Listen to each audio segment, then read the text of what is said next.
Hey guys, welcome back. So this week for Thursday, I thought I would come to you from my favorite owl chair that I never get to sit in because of Hank.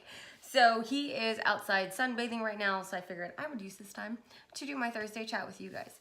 So I have my tea ready to go in my mug that says weirdest. My friend Amy has the one that says weirdo. If you want to know what kind of tea I'm having, it is English breakfast tea with a touch of almond creamer. Today I wanted to talk about the importance of slowing down, some different ways to do it, and why it's important. Obviously, it's important that we stay focused on, getting our jobs done, but when there's other things outside of your job, you still need to take that time to slow down a little bit, to enjoy things, to be able to not have to be go, go, go all the time and not have to rush through everything. That way it also allows you to take in more of the experience of what you're doing. A lot of times we get super wrapped up in not only our jobs, but in just constantly going and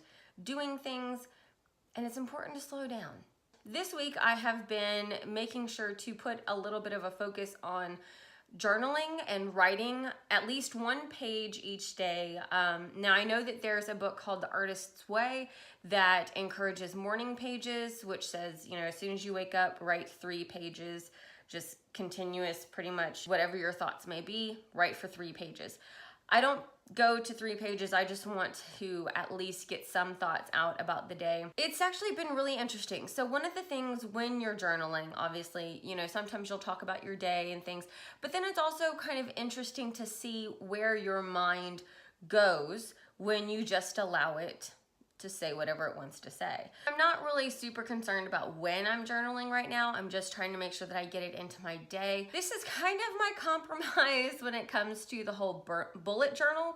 I've mentioned several times that I've considered doing the bullet journaling, and I've done some printout pages and stuff because I just don't have quite the patience yet, I guess, to go ahead and bullet journal. So this is kind of my stepping into it. Now, another thing to kind of help your day to kind of slow down a little bit, obviously, like I've mentioned before, is meditate. And there's a bunch of studies behind meditation and how it helps, many different aspects of life. My favorite thing about meditation, though, is that it allows me to relax my muscles that you don't realize you have tensed.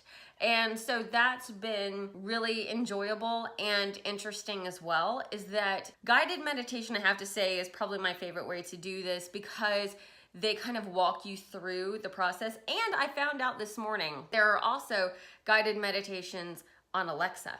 So if you have an Alexa at home, you can ask her to play a 10-minute guided meditation or a 3-minute or a 5-minute, and they have them available on there for free. So you can actually do that with her as well. I use an app called Oak, O-A-K, like the tree. And they have some free ones on there, and there's lots of ones that have, like annual subscriptions and stuff.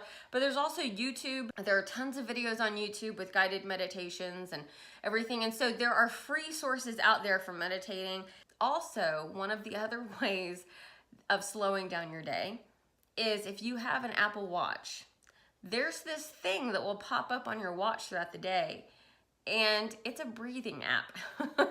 Now, we all breathe throughout the day all the time. We got that down.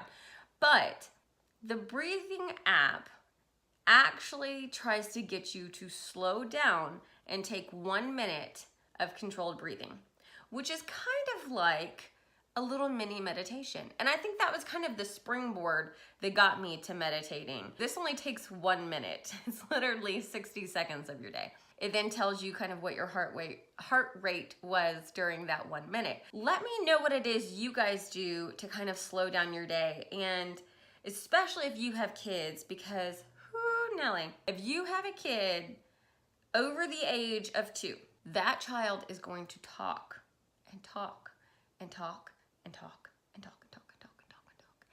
And goodness gracious, our children have the most beautiful, amazing voices that we could ever ask for. But when you hear that nonstop all throughout the day, it gets to be a bit much.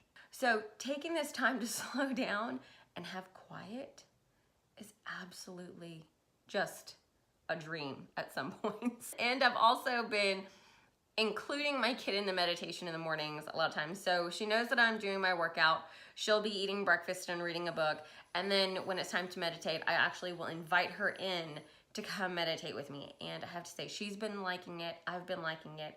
It's just a nice little thing for us to do in our day. So that's kind of been interesting.